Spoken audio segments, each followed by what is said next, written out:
Husband friends ಮನೆಗೆ ಊಟಕ್ಕೆ ಬರ್ತಾಯಿದ್ರು. ಅದಕ್ಕೆ ಗೋಧಿಗೆ ಪಾಯಸ ಮಾಡ್ತಾಯಿದ್ದೀನಿ. ರಾತ್ರಿಯೇ ಗೋಧಿಗಿನ ನೆನೆಸಿ ಇಟ್ಕೊಂಡಿದ್ದೆ. ಈಗ ಅನ್ನಕ್ಕೆ ಫ್ರೈಡ್ ರೈಸ್ ಒಗ್ಗರಣೆ ಹಾಕ್ತಾಯಿದ್ದೀನಿ. ಸೊ ಫ್ರೈಡ್ ರೈಸ್ ಒಗ್ಗರಣೆ ಮಾಡಿಕೊಂಡು ಇಟ್ಕೊಂಡಿದ್ದೀನಿ. ಗೋಧಿಗೆ ಚೆನ್ನಾಗಿ ಕುದ್ದಿತ್ತು. ಸೊ ಅದನ್ನು ಮಿಕ್ಸರ್ ಮಾಡಿ ಇಟ್ಕೊಳ್ತಾ ಇದ್ದೀನಿ. ಬೆಲ್ಲನ ಕಟ್ ಮಾಡಿಕೊಂಡು ನೀರಲ್ಲಿ ಹಾಕಿ ಕುದಿಸ್ಕೊಂಡೆ. ಕುದ್ದಾದ ನಂತರ ಅದಕ್ಕೆ ಒಣ ಕೊಬ್ಬರಿ ಹಾಕಿದೆ. ಆಮೇಲೆ ಮಿಕ್ಸರ್ ಮಾಡಿದ ಗೋಧಿ ಹುಗ್ಗಿಯನ್ನು ಹಾಕ್ಕೊಂಡೆ. ಪಾನಿಪುರಿ ಮಾಡಲಿಕ್ಕೆ ಮಸಾಲೆ ಕೂಡ ರೆಡಿ ಮಾಡಿ ಇಟ್ಕೊಂಡೆ. ಗೋಧಿ ಹುಗ್ಗಿ ಚೆನ್ನಾಗಿ ಬೆಂದಿದೆ. ಸೊ ಇದಕ್ಕೆ ಏಲಕ್ಕಿ ಪೌಡರ್ ಮತ್ತು ತುಪ್ಪದಲ್ಲಿ ಕರಗಿದ ಗೋಡಂಬಿ ಕೂಡ ಹಾಕ್ಕೊಂಡೆ. ಸೊ ತರಕಾರಿ ಕೂಡ ಹೆಚ್ಚಿ ಇಟ್ಕೊಂಡೆ.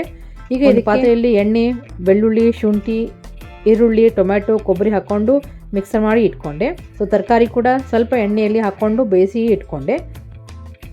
ಪಲ್ಯ ಮಾಡಲಿಕ್ಕೆ ಒಂದು ಪಾತ್ರೆಯಲ್ಲಿ ಎಣ್ಣೆ, ಮಿಕ್ಸರ್ ಮಾಡಿದ ಮಸಾಲ, ಖಾರ, ಗರಂ ಮಸಾಲ, ಅರಿಶಿನ ಮತ್ತು ಬೇಯಿಸಿದ ತರಕಾರಿ ಹಾಕ್ಕೊಂಡು ಪಲ್ಯನ ಮಾಡಿ ಇಟ್ಕೊಂಡೆ. ಕುಲ್ಚಾ ಮಾಡುವಾಗ ಕರಿ ಎಳ್ಳು ಹಾಕಿ ಮಾಡಿದೆ. ಏಕೆಂದರೆ ಇಲ್ಲಿ ಜನ ಕರಿ ಎಳ್ಳು ಭಾಳ ತಿಂತಾರೆ. ಅದಕ್ಕೆ ಕರಿ ಎಳ್ಳು ಹಾಕಿ ಕುಲ್ಚಾ ಕೂಡ ಮಾಡಿದೆ. ಬಜ್ಜಿಯನ್ನು ನನ್ನ ಹಸ್ಬೆಂಡ್ ಮಾಡಿದರು. 3 ಥರ ಬಜ್ಜಿ ಮಾಡಿದರು. ಕ್ಯಾಪ್ಸಿಕಮ್, ಆಲೂಗಡ್ಡೆ ಮತ್ತು ಈರುಳ್ಳಿ ಹಾಕಿ ಬಜ್ಜಿಯನ್ನು ಮಾಡಿದರು. ಕಲ್ಲಂಗಡಿ ಹಣ್ಣನ್ನು ಸಣ್ಣ ಸಣ್ಣದಾಗಿ ಹೆಚ್ಚಿ ಒಂದು ಬೌಲಲ್ಲಿ ಹಾಕಿ ಇಟ್ವಿ. ಟೊಮ್ಯಾಟೊ ಮತ್ತು ಸೌತೆಕಾಯಿ ಸಲಾಡ್ ಕೂಡ ಮಾಡಿದ್ವಿ ಮತ್ತು ಪಾನಿಪುರಿ ಕೂಡ ಕೊಟ್ವಿ. ಇಲ್ಲಿ ಜನ ಖಾರ ಸ್ವಲ್ಪ ತಿಂತಾರೆ, ಅದಕ್ಕೋಸ್ಕರ ಕೇವಲ ಅರ್ಧ ಟೀ ಸ್ಪೂನ್ ಖಾರ ಮಾತ್ರ ಹಾಕಿದ್ದೆ. ಬೆಲ್ಲ ಕೂಡ ಸ್ವಲ್ಪ ಹಾಕಿದ್ದೆ. ಇವರಿಗೆ ಇಂಡಿಯನ್ ಫುಡ್ ಭಾಳ ಇಷ್ಟವಾಯಿತು. ಮಸ್ಕ್ ಮೆಲನ್ ಮತ್ತು ವಾಟರ್ ಮೆಲನ್ ಹಣ್ಣನ್ನು ನಮಗೆ ತಿನ್ನಲಿಕ್ಕೆ ತಂದಿದ್ದರು.